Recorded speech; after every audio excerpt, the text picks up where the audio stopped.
देखिए, मैं आपको एक बहुत ही अच्छा क्वेश्चन बताते हैं। एक मालगाड़ी जिसकी लंबाई 450 मीटर है, एक खंबे को 18 सेकंड में पार करती है, तो उस मालगाड़ी की चाल किलोमीटर प्रति घंटा में मुझे ज्ञात करने हैं। और लंबाई कितनी दी गई उसमें? मालगाड़ी की लंबाई, मालगाड़ी की लंबाई कितनी है? 450 मीटर। जो मालगाड़ी की लंबाई है वही उस खंबे के लिए उसकी क्या हो जाएगी? दूरी। क्या हो जाएगी? दूरी। और समय कितना दिया गया है? यहां पर समय दिया गया 18 सेकेंड। मालगाड़ी है जो उस खंबे को 18 सेकेंड में क्रॉस कर देती है या पार कर देती है। और मालगाड़ी की जो लंबाई है वो 450 मीटर है। तो मालगाड़ी की चाल किलोमीटर प्रति घंटा में हमें ज्ञात करनी है। तो चाल बराबर सूत्र क्या होता है? चाल बराबर दूरी बटे समय। दूरी बटे समय। अब यहां पर दूरी कितनी मानेंगे हम? 450। कितना हो गया? 450 मीटर। किसमें? अभी ये ध्यान रखना, इकाई जो है वो किसमें है? मीटर में है या किलोमीटर में है? और समय सेकंड में है या मिनट में है या घंटे में है? इन चीजों पर हमें बहुत ही ध्यान देना पड़ेगा, नहीं तो हमारा क्वेश्चन गलत हो जाएगा। तो ये हमें कितना दी गई? मीटर में। और समय कितना दिया गया है? सेकंड में। अब इसको हम काट देंगे, तो 9 के पहाड़े से काटेंगे। 9 दूनी 18, 9 9 45। और ये तुम्हारा आ गया 50 बटे कितना हो गया? 2। इसको काटेंगे तो ये हो गया 25। कितना हो गया? 25 बराबर कितना निकला? 25। अगर मीटर प्रति सेकंड में पूछा जाता, मीटर प्रति सेकंड, तो आपका आंसर यही हो जाता। तो आंसर क्या हो जाता? अगर इस क्वेश्चन में उस मालगाड़ी की चाल मीटर प्रति सेकंड में पूछता तो ये आपका आंसर यहां पर निकल आता 25 मीटर प्रति सेकंड। लेकिन अब उसने पूछा किसमें है? किलोमीटर प्रति घंटा। तो मीटर प्रति सेकंड को किलोमीटर प्रति घंटा में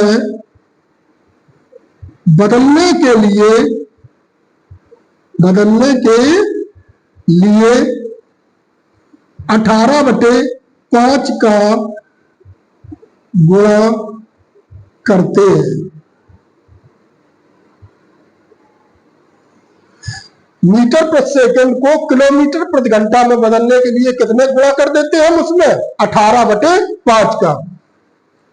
तो देखिए यहां पर तुम्हारा कितना निकला? 25। वो भी किसमें? मीटर प्रति सेकंड। अब इसमें हम कितने गुणा कर देंगे? 18 बटे 5 का।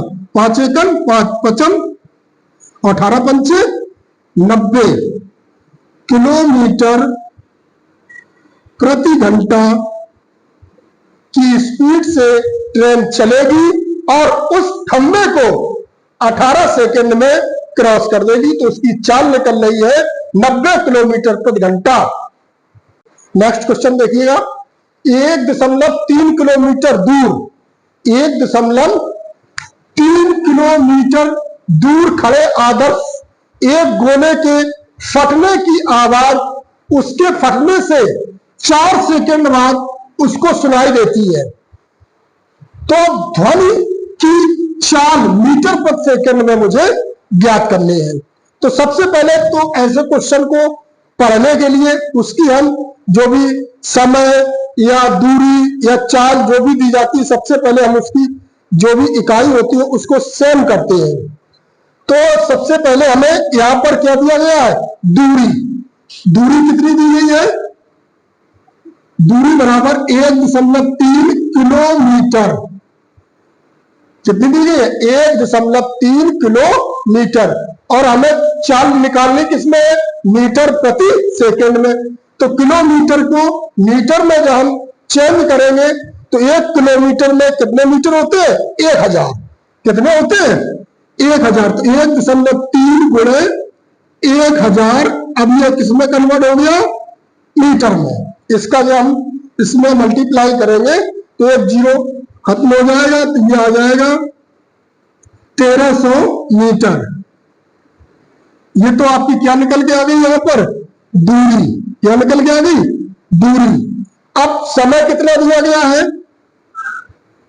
समय बराबर 4 सेकेंड। समय बराबर कितना दिया गया? 4 सेकेंड। अब मुझे यहां पर ज्ञात क्या करना है? चाल। तो चाल बराबर सूत्र होता है दूरी बटे समय।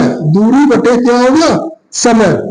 तो चाल बराबर दूरी कितनी दी गई है? 1300 मीटर। कितनी दी गई है? 1300 मीटर। और समय कितना दिया गया है? 4 सेकेंड। अब इसको हम सॉल्व कर लेंगे। तो 4 एकम 4 और 4 तिया 12। कितना है? 3।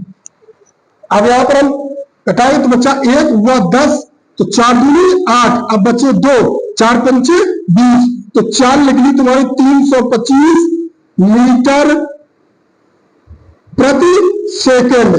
ये आपका आंसर निकल आया। तो यहां पर कितनी चाल है उसकी? ध्वन की चाल 325 मीटर प्रति सेकेंड। नेक्स्ट क्वेश्चन देखिए, बहुत ही अच्छा।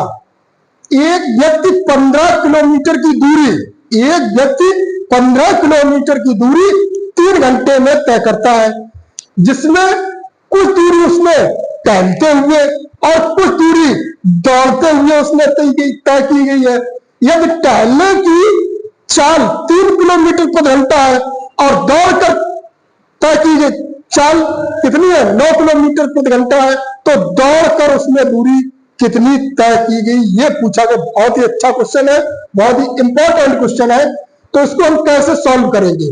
देखिए सवाल में क्या दी गई है? कितनी दूरी दी गई है? ये आपको दी गई है टोटल कितने? 15 किलोमीटर। कितने किलोमीटर दी गई है? 15 किलोमीटर। और टोटल इसमें समय कितना लगा है आपके पास? 3 घंटे।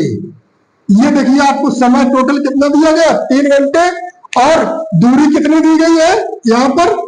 15 किलोमीटर, जिसमें से कुछ दूरी उसने टहलते हुए और शेष दूरी उसने दौड़कर। टहलने में 3 किलोमीटर प्रति घंटा की से चला और दौड़ने पर 9 किलोमीटर प्रति घंटा की चाल से चला, तो दौड़कर उसने कुल दूरी कितनी तय की? तो हम यहां पर मान लेंगे, माना कि टहलते हुए उसने दूरी, माना कि टहलते हुए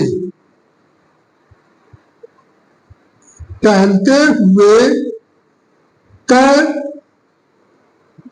की गई दूरी x किलोमीटर है। कितने किलोमीटर है? x किलोमीटर है। मान लीजिए इतनी दूरी उसने टहलते हुए x किलोमीटर यहां पर उसने तय कर ली। अब शेष दूरी में कितनी बची? कैसे निकालेंगे? टोटल दूरी कितनी दी गई हमें? 15 किलोमीटर। टहलते हुए उसने कितनी तय कर ली? x kilometre. अब दौड़कर उसने कितनी की गई? तो उसमें 15 में से हम क्या कर देंगे? x। अब इसकी चाल कितनी दी गई है?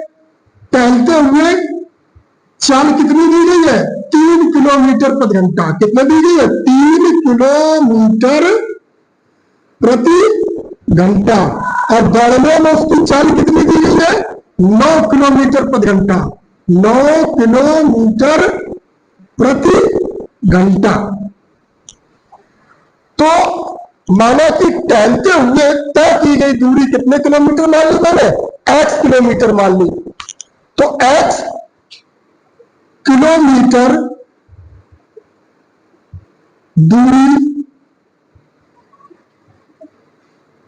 तय करने में लगा समय t1 बराबर है। समय बराबर सूत्र क्या हो जाएगा? दूरी बटे चाल। दूरी बटे चाल। दूरी कितनी है यहां पर? x और चाल कितनी है? 3, इसे इक्वेशन नंबर फर्स्ट। अब 15 माइनस x किलोमीटर दूरी तय करने में लगा समय t2 बराबर दूरी बटे चाल। दूरी बटे क्या हो जाएगा? चाल। यहां पर दूरी कितनी है? 15 माइनस x, और चाल कितनी है? 9 किलोमीटर प्रति घंटा। कुल लगा समय बराबर t1 प्लस क्या हो जाएगा? t2। कुल समय कितना है तुम्हारे पास? 3 घंटा। क्वेश्चन में ये दिया गया है 15 किलोमीटर दूरी तय करने में कुल समय कितना लगा उसे? 3 घंटा। तो 3 बराबर t1 प्लस t2, और इसे इक्वेशन नंबर सेकंड t1 और t2 के मान उठा के इसमें रख देंगे, तो x बटे 3 प्लस 15 माइनस x बटे 9। 9 और 3 का हम जब एलसीएम लेंगे तो यहां पर कितना निकलेगा? 9। तो इसको हम डिवाइड करेंगे तो इसमें कितना हो गया? 3x plus 15 minus x। तो इसको हम जब सॉल्व इधर करेंगे तो ये आ गया 3 इक्वल टू, इसको 3x में से एक x चला गया, क्या बचा तुम्हारे? 2x plus 15 upon 9। 9 के इसमें मल्टीप्लाई कर देंगे तो कितना हो गया? 27, और 2x प्लस 15 यहां करेंगे 75। 75 का मतलब होता है कि अंक वाले एक तरफ और बीजगणित वाले एक तरफ अंक। तो ये हो गया 27 माइनस 15 इक्वल टू 2x। तो यहां पर कितना बचा तुम्हारे पास? 12 इक्वल टू 2x। तो x इक्वल टू क्या बचेगा? 12 अपॉन 2। 2 1 जा 2 और 2 6 जा 12। तो ये आ गया बराबर क्या निकला? 6 किलोमीटर। तो x हमने क्या माना था? टहलते हुए दूरी मानी थी x। तो टहलते हुए इसने कितने किलोमीटर दूरी तय की? 6 किलोमीटर। लेकिन क्वेश्चन में पूछा क्या गया है? दौड़कर उसने कितनी दूरी तय की, और दौड़कर हमने कितनी मानी? 15 माइनस x। तो 15 दौड़कर तय की गई दूरी कितनी मानी हमने? 15 माइनस x। तो ये आ गया 15 माइनस x का मान कितना? 6। x का मान कितना? और 15 में से 6 चलेगी, कितना बचा? 9 किलोमीटर। यह दूरी उसने कैसे की है? दौड़कर तय की है।